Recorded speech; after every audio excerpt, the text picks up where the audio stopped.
Cutting wall add गर्दाखेरि यस्तो issue आएको थियो। यसलाई मैले पहिला डिलिट गर्छु। सुरुबाट हामी यसलाई अलिक फरक अल्टरनेटिभ वेमा गर्नु। यसको लागि हामीले जहिले पनि समस्या आयो भने के गर्नुपर्छ भन्दाखेरि यो वाल जोइनलाई गरिदिउँ। यसलाई क्लिक गरेर यो वाल जोइन मिलाउँ। टिआर एन्ड रिमेक्सन पनि गर्न सक्नुहुन्छ अथवा यस्तो गरौँ। यसलाई हामीले डिलिट गरेर सुरुबाट गरौँ है त। यहाँनिर हाम्रो इस्यु आइरहेको थियो। सो लेभल 1 मा गयो। त्यो भनेको यो लेभल 2 नै हो। यसलाई मैले रिनेम गरेर 01 फर्स्ट फ्लोर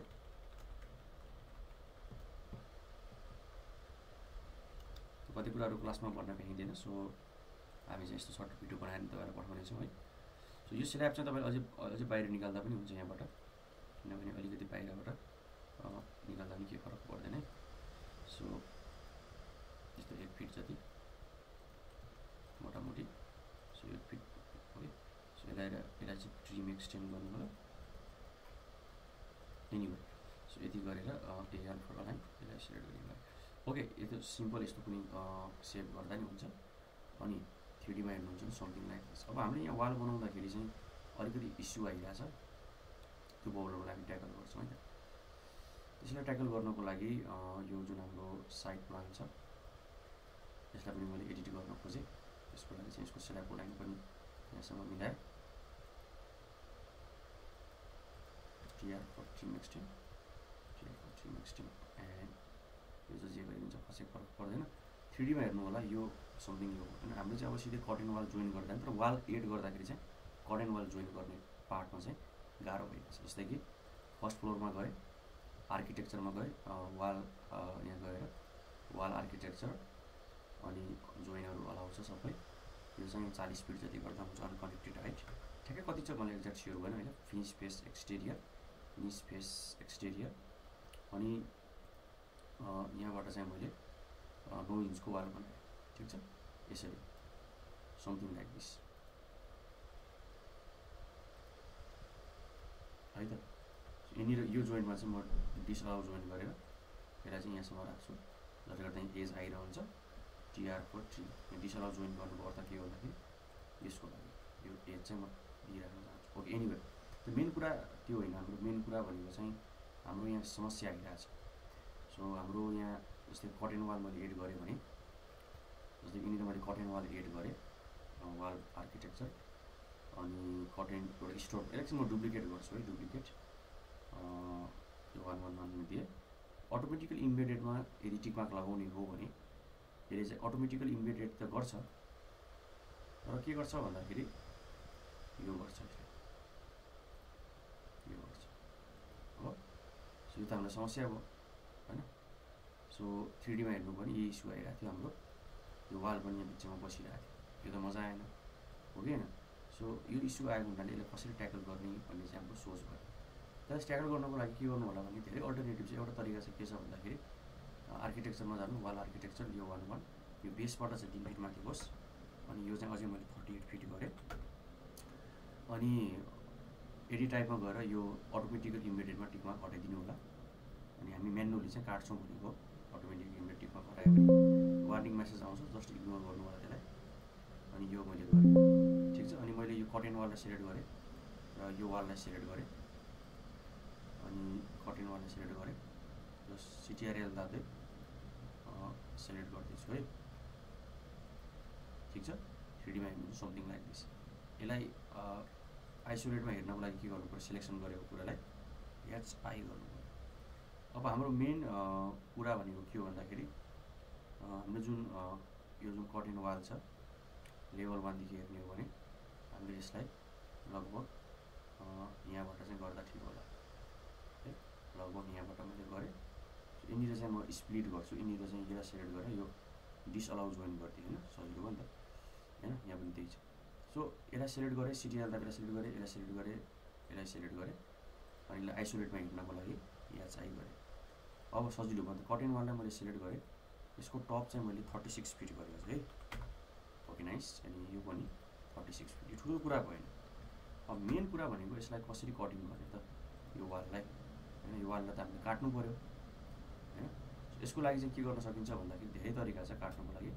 मेरो सजिलो तरिका चाहिँ मोडल इन प्लेसै हो। सो यो कुरा मैले क्लासमा पनि भने होला, तर अलिकति टाइम नपाएर चाहिँ मैले तपाईँलाई छुट्टी भिडियो बनाउन सोचेको। यो भोइड गर्ने अनि हामीले चाहिँ यसमा के गर्ने भन्दाखेरि भोइड चाहिँ गर्ने कुन प्रकारको भोइड गर्ने भन्ने कुरा। अब एउटा चाहिँ भोइड स्विप पनि छ, भोइड स्विप भन्दा पनि हामी भोइड एक्सट्रुजनै गरौँ है त्यसमा। अनि डेप्थ चाहिँ हामीले अलिक मिलाउन सकिन्छ। पहिला वर्क प्लेन चाहिँ मैले पिक गरेँ, यो वर्क प्लेन पिक गरेँ अनि त्यसपछि यसमा चाहिँ तपाईँले टेन्टेटिभ एउटा रेक्ट्याङ्गल बनाउनुहोस् र ओके गर्ने बित्तिकै के हुन्छ यो भोइड चाहिँ कटिङ गर्नको लागि रेडी छ। ठिक छ। अब यहाँबाट हेरेर फ्रन्ट भ्यूबाट हेरेर एकछिनमा जानुपर्छ वायर फ्रेममा। तपाईँको मनमा त्यो वालको प्रोफाइललाई पनि एडिट गरेर गर्न सकिन्छ भन्ने लागिराख्यो होला है, त्यो पनि गर्न सकिन्छ, त्यो पनि हामी हेरौँला एकछिनमा है। अनि फिनिस गरेँ। यसले फिनिस गर्नुभन्दा अगाडि हामीले के गर्नु पऱ्यो, कटमा गएर यो वाललाई सेलेक्ट गर्नु पऱ्यो हैन, र यसलाई सेलेक्ट गर्नु पऱ्यो र सेलेक्टमा हेर्नुहुन्छ भने समथिङ लाइक दिस हुन्छ। अब यहाँ चाहिँ हामीले के गरौँ भन्दाखेरि अर्को भोइड पनि क्रिएट गर्न सकिन्छ अथवा यो वालको जुन प्रोफाइल छ त्यो चेन्ज गरिदिउँ।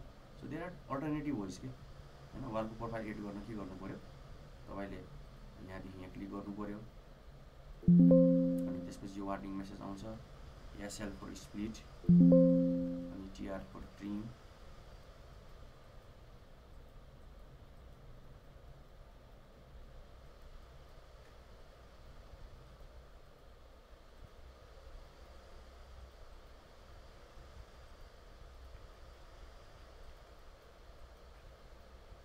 यो गरिदिने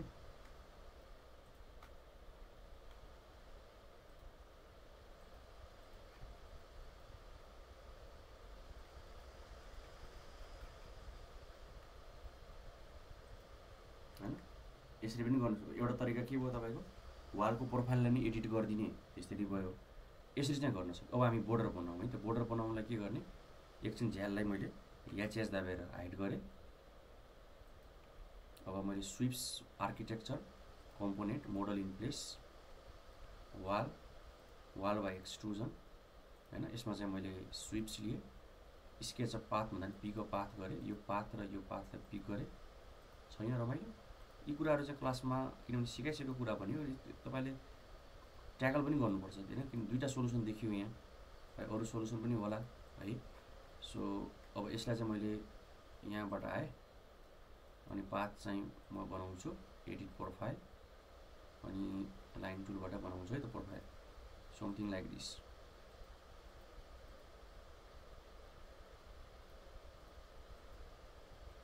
है।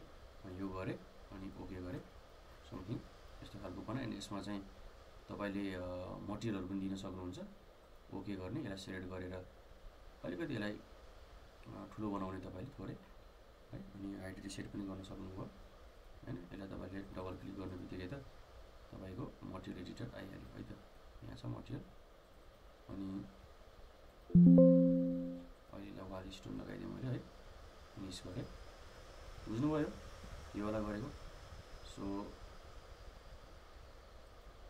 यसलाई मैले सेलेक्ट गर्छु, यसलाई पनि मैले सिटिआरएल दाबेर सेलेक्ट गरेँ।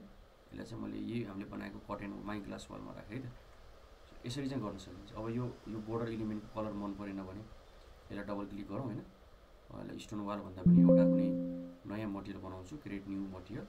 न्यू मटेरियलको नाम मैले रिनेम गरेर बोर्डर भनेर नाम दिएँ। अनि बोर्डरको अपेरेन्सको कलर चाहिँ मैले लगभग अहिलेलाई रातो गरेँ है। लास्टमा त निलो गर्दा नि भयो, तपाईँलाई जुन मन लाग्छ त्यो राख्नु होला। कलर चाहिँ अहिले त्यस्तो केही भएन है, हल्का पर्पल अथवा कुनै एउटा कलर राख्नुहोस्। ग्राफिक्समा गएर use render appearance apply and okay and finish mode देख्न सक्नुहुन्छ। हामीले यो वाला ट्याकल गर्यो। सो यसरी चाहिँ तपाईँले प्रब्लम हुने। अब यहाँ वाल बनाउन त के छ, यो कुन लेभलमा छ, हाम्रो लेभल 7 मा जाने हैन। तलको भ्यू हेरेको छैन भने तपाईँ एलिभेसनमा जानुहोस्, भनेपछि यो लेभल 6 मा रहेछ। हामीले यो लेभल 6 मा जानुपर्ने रहेछ। यो चाहिँ वाल बनाउनलाई वाल आर्किटेक्चरमा जानुहोस् अनि यहाँ चाहिँ हामीले 9 इन्चको वाल गर्छौँ प्यारापेट। अनि अनकनेक्टेड हाइट चाहिँ 3 फिट हैन। अनि डिसअलाउ जोइन गर्दा हुन्छ यो वाला पार्टमा। फिनिस फेस एक्सटेरियर जुन यो गरेँ नि मैले तपाईँको छ कुरा, डिसअलाउ जोइन चाहिँ गर्ने हैन। एयर फर अलाइन यो यहाँ आउनु पऱ्यो अनि यो यहाँ आउनु पऱ्यो। अनि यो वाला पार्टमा चाहिँ अलाउ जोइन गरेँ, यो वाला पार्टमा पनि अलाउ जोइन गरेँ। यसरी ट्रिम भयो 3D मा हेर्नुहुन्छ भने समथिङ लाइक दिस भयो। सो यो र यो चाहिँ मेरो बाई डिफल्ट बेस अफसेट चाहिँ 3 फिटको आएको छ। यसरी चाहिँ गर्नु पऱ्यो। अनि यसको हाइट चाहिँ मैले 4 फिट जति दिएँ। यसरी पनि तपाईँले बनाउन सक्नुहुन्छ।